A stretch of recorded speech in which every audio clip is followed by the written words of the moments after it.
మీరు మోకాలు నొప్పులతో బాధపడుతున్నారా? అయితే ఈ టెక్నిక్ ఫాలో అయిన తర్వాత మీరు ఎంత ఫాస్ట్‌గా ఆశ్చర్యపోతారంటే, ఇంత పవర్‌ఫుల్ టెక్నిక్ ఇన్నేళ్ళు నాకెందుకు తెలియలేదు అనుకుంటారు. అయితే ఈ టెక్నిక్ పేరు పైదా లాజిన్. పైదా అంటే ఒకటి, లాజిన్ అంటే ఒకటి. సో, నేను ప్రస్తుతానికి లాజిన్ గురించి ఎక్స్‌ప్లెయిన్ చేయట్లేదు. పైదా గురించి ఒకటే ఎక్స్‌ప్లెయిన్ చేస్తున్నాను. అయితే ఇది చైనీస్ ఏన్షియంట్ టెక్నిక్. అయితే ఇక్కడ ఒకటి గుర్తుపెట్టుకోవాలి. పైదా లాజిన్ అనేది వరల్డ్ సేఫెస్ట్ మెథడ్. దీనివల్ల కాంప్లికేషన్స్ రావు. దీనివల్ల ఏమి సైడ్ ఎఫెక్ట్స్ ఉండవు. సో, మీరు నిశ్చింతగా చేయొచ్చు ఇది. అసలు మీరేం భయపడాల్సిన అవసరం లేదు. అయితే నేను ఒకటి ఇక్కడ దీన్ని ఎక్స్‌ప్లెయిన్ చేసే ముందు అసలు నేను ఎలా కనుక్కున్నానో చెప్తాను. అయితే మామూలుగా ఏంటంటే నేను కొత్తవి తెలుసుకోవడం నాకు చాలా ఇష్టం. ప్లస్ హెల్త్ రిలేటెడ్ స్టఫ్ అయితే నాకు చాలా ఇష్టం. సో, నేను అన్నీ ఎతుకుతా ఉంటాను. ఓపెన్ మైండెడ్‌తో ఎతుకుతా ఉంటాను. ఏది బయాస్ లేకుండా. సో, అయితే ఆ ప్రాసెస్‌లో ఏంటంటే ఎందుకు ఎతకాల్సి వచ్చిందంటే మా అమ్మమ్మకి మోకాలు నొప్పులున్నాయి. సో, మోకాలు నొప్పులు చాలా ఉండేటప్పటికి మా అమ్మమ్మ హోమియోపతి వాడారు. హోమియోపతి వాడినప్పుడు అప్పుడప్పుడు తగ్గినవి, వెంటనే మళ్ళీ వచ్చేసినాయి. చాలా ఉంది. తర్వాత నీ బెల్ట్ అయన్నీ స్ట్రాప్ టైప్ అన్నీ యేసుకున్నారు. అయినా కూడా నొప్పి తగ్గలేదు. సరే వదిలేసాము. దాని తర్వాత నేను ఇంక ఎతుకుతున్నా ఎలాంటివి అయితే బెస్ట్, అసలు ఎలా ఉంటే బాగుంటుందని చెప్పి జాంగ్ జుయాంగ్ అనే ఒక టెక్నిక్ కూడా చైనీస్‌ది ఉంది. అది వాడాను. కానీ అది కొంచెం టైం పడుతుంది. చాలా అంటే కొంచెం ముసలి వాళ్ళు అంత చేయలేకపోవచ్చు. అవన్నీ ఉంటాయి. సో, ఏం చేద్దాం అంటే ఒకరోజు పైదాలాజిన్ టెక్నిక్ కనబడింది. సో, పైదాలాజిన్ టెక్నిక్ ఏంటి అసలు నమ్మచ్చా లేదు అని నేను మాక్సిమం నమ్మలేదు స్టార్టింగ్. అయితే ఎందుకైనా మంచిదని ఊరికే పెట్టి చూశాను. అయితే పెట్టి చూస్తే చాలా సింపుల్‌గా ఉంది. ఇంత సింపుల్ దానికి అసలు ఎక్కడైనా పనిచేస్తా అనుకున్నా. సరే టెస్టిమోనియల్స్ అంటే అసలు వేరే వాళ్ళ మీద ఎట్లా ప్రయత్నించారు, అసలు ఎట్లా పనిచేసినాయి అన్ని ఊరికే చూస్తున్నాను. అయితే ఆయన ఇండియాకి కూడా వచ్చి అప్పటికప్పుడు చాలా మంది మీద ప్రయోగించి అప్పటికప్పుడు వాళ్ళు తగ్గించాడు. అయితే ఏంటిది ఇంత ఈజీగా ఉంటుందా అని చూస్తే అప్పటికి నేను అంత నమ్మలేదు. ఎప్పుడు నమ్మానంటే ఆయన ఒక సింగపూర్‌లో వెళ్ళినప్పుడు ఒక సెమినార్ ఒకటి పెట్టారు. ఈ పైదాలాజిన్ గురించి చెప్తూ. అయితే అక్కడ ఒక ముసలాయన సర్జరీకి వెళ్ళాలి నెక్స్ట్ డేకి వెళ్ళాల్సి వస్తే సరే ఎందుకైనా మంచి సర్జరీ కన్నా ముందు ఈయన మోకాలు నొప్పి అనేది తగ్గిస్తారు కదా అని ఆ సింగపూర్ సెమినార్కి వెళ్తారు. అయితే ఎవరెవరు వాలంటీర్గా చేస్తారంటే ఫస్ట్ ఆయన ఎత్తుతారు. సో, ఆయన నడవడానికి కూడా చాలా కష్టంగా వెళ్తూ ఉన్నారు. వెళ్తూ ఉంటే ఆ టెక్నిక్ చేస్తారు ఒక 5 minutes. చేసిన తర్వాత ఒక అద్భుతం జరిగింది. ఆ అద్భుతం చూసిన తర్వాత నేను మా మమ్మీ ట్రై చేశాను. ఏంటో అద్భుతం తెలుసా? ఆయన స్టేజ్ నుంచి పరిగెడతాడు. మామూలుగా నడవడానికి కూడా చాలా కష్టమైతే స్టేజ్ నుంచి పరిగెడతారు. ఎన్నో ఏళ్ళ తర్వాత ఆయన్ని ఇంటర్వ్యూ చేసిన తర్వాత ఏం తెలిసిందంటే ఆయన సర్జరీకి కూడా వెళ్ళలేదు. ఎందుకంటే అసలు ఆయనకు మోకాలు నొప్పులు లేవు. అంటే ఆయన్ని ఆ రోజు చూశానంటే స్టేజ్ నుంచి అంటే స్టేజ్ ముందు వెనకాల అటు ఇటు పరిగెడతా ఉంటే అసలు ఎంత ఆశ్చర్యపోయానంటే ఎట్లా పాసిబుల్ అవుతుంది, లేదా అబద్ధం చెప్తున్నారా అని నాకు కూడా ఆ డౌట్ వచ్చింది. అయితే మిగతా టెస్టిమోనియల్స్ వేరే వాళ్ళు చెప్పినవి చూస్తుంటే అసలు నమ్మలేకపోతున్నా. అందరూ అసలు ఇంత ఫాస్ట్ పనిచేస్తుంది ఏంటి, ఇంత ఫాస్ట్ పనిచేస్తుంది, అసలు ఎప్పటి నుంచో కష్టపడుతున్నాం కానీ మీ వల్ల ఇంత ఫాస్ట్ పనిచేస్తుందని అందరూ ఆయన పోవటం చూస్తూ ఉంటే కొంచెం నమ్మకం వచ్చి సరే ట్రై చేద్దాం, చాలా ట్రై చేసాం కదా, ఇది కూడా ట్రై చేద్దాం, దీనికి సైడ్ ఎఫెక్ట్స్ లేవంటున్నారు కదా అని ట్రై చేశాను. సో, ఫస్ట్ టైం మా అమ్మమ్మకి వచ్చి ఏం చెప్పానంటే ఈ టెక్నిక్ చేస్తానని చెప్పాను. సో, అయితే అమ్మమ్మ ఓకే యాక్సెప్ట్ చేశారు. సో, నేను చేశాను ఆ టెక్నిక్. చేస్తే అప్పుడేం అనిపించలేదు. ఓకే. ఏమనిపించలేదు. అప్పటికప్పుడు ఎలా తెలుస్తుంది?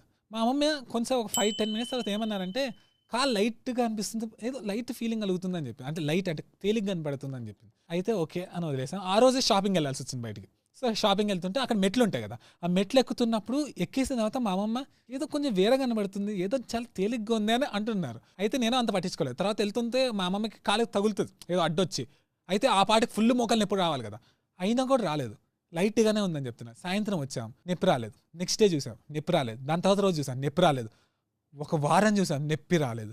సో, అర్థమైపోయింది టెక్నిక్ వల్లే నొప్పి రాలేదని. అయితే ఈ టెక్నిక్ నేను చేసింది జస్ట్ ఒక 2 minutes చేశాను. 2 minutes మాత్రమే చేశాను. 5 minutes చేద్దాం అనుకున్నా కానీ 2 minutes చేశాను. అయితే చేసిన తర్వాత మళ్ళీ 1 week 10 days అలా తర్వాత లైట్‌గా నొప్పులు వస్తున్నాయని చెప్పారు. అయితే ఈసారి కూడా 2 minutes చేశాను. నెక్స్ట్ 1 month వరకు నొప్పి రాలేదు. 1 month తర్వాత లైట్‌గా వచ్చింది. తర్వాత చేశాను. 6 months వరకు నొప్పి రాలేదు. తర్వాత చేశాను. ఇప్పటి వరకు నొప్పి రాలేదు. నొప్పి రావట్లేదు. సింపుల్. అయితే నేను అసలు ఆశ్చర్యపోయాను. అయితే ఇది పనిచేస్తుంది లేదా అని ఫుల్ రీసెర్చ్ చేసిన ప్రకారం ఏం తెలిసిందంటే చైనీస్ ఆ ఏన్షియంట్ టెక్నిక్స్ ప్రకారం మెరిడియన్స్ అని మన బాడీలో 16 మెరిడియన్స్ ఉంటాయి. అవి మోకాల దగ్గర ఉంటాయి, మోచేతుల దగ్గర ఉంటాయి, అన్నీ ఉంటాయి. అయితే అప్పుడు ఆ మోకాల దగ్గర ఆ టెక్నిక్ చేయటం వల్ల అప్పుడు ఏమైందంటే ఆ మెరిడియన్స్ ఓపెన్ అయ్యి ఆ నొప్పి అనేది పోయింది. సో, ఇదంతా వినడానికి ఫిలాసాఫికల్‌గా ఉన్నా కూడా నేను కళ్ళారా చూశాను. ప్లస్ మా ఇంటికి కొంతమంది వచ్చినప్పుడు గెస్ట్స్ వాళ్ళ మీద కూడా ట్రై చేసి చూస్తే ఇన్స్టెంట్ ఇన్‌ఫ్లుయెన్స్ అసలు వెంటనే తగ్గిపోయింది. సో, ఇక్కడ ఇంకోటి చెప్పాలి. ఈ టెక్నిక్ అనేది ఒకవేళ కొంతమందికి 5 minutes వరకు చేయొచ్చు. కొంతమంది 2 minutes చేసినా సరిపోతుంది. అయితే ఒకవేళ రోజు చేస్తా ఉంటే ఇంకా ఊహించుకోండి ఇంకెప్పటికీ నొప్పి రాదు. సో, నేనేం చెప్తున్నా అంటే ఈ టెక్నిక్ చేసిన తర్వాత ఫస్ట్ బాగా ఎక్కువ మోకాలు నొప్పులు ఉన్న వాళ్ళకి ఒక 2-3 days తర్వాత నొప్పి రావచ్చేమో. అందుకని ప్రతిరోజు చేయండి. ఆ టెక్నిక్ చేసిన తర్వాత మీకు ఇంకెప్పటికీ మోకాలు నొప్పులు రావు. సో, ఇప్పుడు ఆ టెక్నిక్ ఏంటో మీకు చెప్తాను. సో, మీ అమ్మమ్మనైనా, మీ నాన్నమ్మనైనా, లేకపోతే మీ తాతయ్య, మీ గ్రాండ్ ఫాదర్ లేకపోతే ఎవ్వరి మోకాలు నొప్పులు ఉన్నా కూడా వాళ్ళు నించోమని చెప్పండి. నించున్న తర్వాత ఆ క్లాత్ ఉంటే క్లాత్ అంటే మనం డైరెక్ట్గా క్లాత్ మీద ఈ టెక్నిక్ చేయకూడదు, డైరెక్ట్ స్కిన్కి టచ్ అవ్వాలి. సో ఏంటంటే మోకాల పై వరకు క్లాత్ని కానీ ప్యాంట్ని కానీ లాక్కోమని చెప్పండి. అయితే టెక్నిక్ వెరీ సింపుల్. మోకాలు ఉంటుందా, ఇక్కడ ఒకవేళ మోకాలు ఉందనుకోండి, ఒకవేళ మోకాలు ఇటువైపు ఫేస్ చేస్తుంది అనుకోండి, అయితే ఇక్కడ మోకాలు ముందు పార్ట్ ఇలా ఉంటుంది, వెనకాల ఇలా ఉంటుంది కదా, మీరు ఏం చేస్తారంటే ఇలా కొట్టాలి. గట్టిగా కొట్టి పడేయటం అలాంటివి చేయొద్దు. కొంచెం పెయిన్ వస్తుంది, అంటే కొడుతున్నప్పుడు స్లాప్ అంటే ఇలా తగులుతుంది కదా, తగిలినప్పుడు కొంచెం పెయిన్ వస్తుంది, కానీ అంత భయపడాల్సిన అవసరం లేదు. నెక్స్ట్ నార్మల్ ఇలా కొట్టండి, ఒక 2 minutes కంటిన్యూ కొట్టండి. మీ చేతులు నొప్పులు వస్తాయి అనుకోవద్దు, మీకు కూడా బెనిఫిట్ వస్తుంది. ఇలా కొట్టండి 1 2 3 4 5 అని మ్యాక్సిమం ఒక 2-3 minutes కొట్టండి. నెక్స్ట్ ఇంకో కాలుకి 2-3 minutes కొట్టండి. అంతే, సింపుల్ టెక్నిక్. అయిపోయిందా అని అనుకోవద్దు, నిజంగా అదే టెక్నిక్. ఇంత ఈజీగా ఉంటుందని మీరు అయితే ఎక్స్పెక్ట్ చేసి ఉండరు.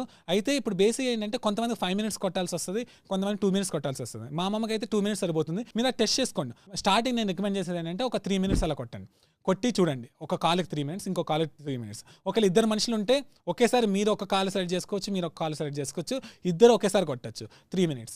సో బేసిక్గా సింపుల్ టెక్నిక్ ఇదే. ఇలా చేస్తే వెంటనే మోకాలు నొప్పులు తగ్గిపోతాయి. రోజు చేసి, కొంతమందికి మరీ ఎక్కువ ప్రాబ్లమ్స్ ఉంటాయి మోకాలు నొప్పులు, వాళ్ళు ఒక 1 week చేసి చూడండి, మీకు ఆటోమేటిక్ తెలిసిపోతుంది. అదే మోకాలు నొప్పులు ఓకే పర్లేదు అంటే అప్పుడప్పుడు వస్తాయి, లేకపోతే మోకాలు నొప్పులు మరీ సివియర్ కాదు అన్న వాళ్ళు చేస్తే అప్పటికప్పుడే మీకు తేడా తెలుస్తుంది. ప్లస్ ఈ టెక్నిక్ అనేది సైడ్ ఎఫెక్ట్స్ లేని టెక్నిక్. సో ఇది ఎప్పుడైనా చేయొచ్చు, మీకు మోకాలు నొప్పి అర్ధరాత్రి వచ్చినా చేయొచ్చు, ఎప్పుడైనా చేయొచ్చు. సో ఇదే పైదా లాజిన్ టెక్నిక్. ఇప్పుడు నేనేంటి పైదా లాజిన్ అన్నాను, ఓన్లీ పైదా గురించి చెప్పాను, లాజిన్ గురించి చెప్పట్లేదు. లాజిన్లో కూడా సైడ్ ఎఫెక్ట్స్ ఉండవు, కానీ అది కొంచెం సెటప్ కావాల్సి వస్తుంది. కొన్ని చైర్స్ కావాలి, వాల్కి ఒక విధంగా కూర్చోవాలి, అవన్నీ ఉంటాయి. దాని మీద కూడా వీడియో చేయమని చేస్తాను, కానీ మోకాలు నొప్పులకి అయితే పైదా చాలు. లాజిన్ చేస్తే నడుము నొప్పులు కూడా రాకుండా ఉంటుంది. సో దాని మీద కూడా వీడియో చేయమంటారా, కామెంట్ చేయండి, చేస్తాను. సో ఇదే పైదా లాజిన్ టెక్నిక్, చాలా ఈజీ. నేను ఒకటి ఇక్కడ మాత్రం రియల్గా రిక్వెస్ట్ చేస్తున్నాను. మామూలుగా నేను ఒక వీడియోని ఎక్కువ షేర్ చేయమని ఎప్పుడు అడగను, ప్లీజ్ అంటే ప్రతి ఒక్కరు షేర్ చేయమని నేను ప్రతి వీడియోకి నేను అడగను, కానీ ఈ వీడియోకి అడుగుతాను. ఎందుకంటే చాలా మంది మోకాలు నొప్పులు అంటే చాలా పెయిన్, అసలు మీకు ఎక్స్పెక్ట్ చేయరు. నడుస్తుంటే క్లిక్ క్లిక్ అని సౌండ్ వస్తా, తర్వాత నొప్పి చాలా కష్టంగా అనిపిస్తుంది. ఊహించుకోండి, మీ పేరెంట్సే, మీ గ్రాండ్ పేరెంట్సే మీతో పాటు బయటకు వస్తే, మీతో పాటు సినిమాలు చూడడానికి వస్తే, మీతో పాటు బయట తిరగడానికి వస్తే మీకు ఎంత ఆనందంగా ఉంటుంది. మోకాలు నొప్పులు నేను రాలేను అని ఇంట్లో కూర్చుంటే ఎలా అనిపిస్తుంది. సో అందుకని నేను ఏం చెప్తానంటే మ్యాక్సిమం మీకు తెలిసిన ప్రతి ఒక్కరికి షేర్ చేయండి. ఎందుకంటే ఈ మోకాలు నొప్పులు అనేది చాలా పిచ్చిగా అనిపిస్తాయి, ప్లస్ చాలా కష్టంగా అనిపిస్తుంది. ప్లస్ మోకాలు నొప్పులు ఉన్నా లేకపోయినా పంపించండి, ఎందుకంటే ఇలా చేస్తే ఇంకెప్పటికీ మీకు మోకాలు నొప్పులు రావు. ఇంత సింపుల్ టెక్నిక్ వల్ల మోకాలు నొప్పులు తగ్గుతాయని తెలిస్తే ఎంత హ్యాపీగా ఫీల్ అవుతారు. ఊహించుకోండి, ఎప్పటి నుంచో చాలా ట్రై చేసి ఉంటారు చాలా మంది, వాళ్ళు పని చేయకుండా ఉంటుంది. ఇది చేస్తే పని చేస్తే అసలు ఎంత ఆనందంగా ఉంటుంది. సో అందుకని ఇది మాత్రం నేను మిమ్మల్ని నిజంగా రిక్వెస్ట్ చేస్తున్నాను, మీ బాధ్యత కూడా ఇది. ఎందుకంటే అందరికీ షేర్ చేస్తే, ఇది పని చేస్తే అంతకన్నా ఆనందం ఎవరికి ఉంటుంది, మీకే ఉంటుంది. సో ఇది పైదా లాజిన్ technique. Thank you for watching. Share చేయండి, లైక్ చేయండి, సబ్స్క్రైబ్ చేయండి. Thank you so much.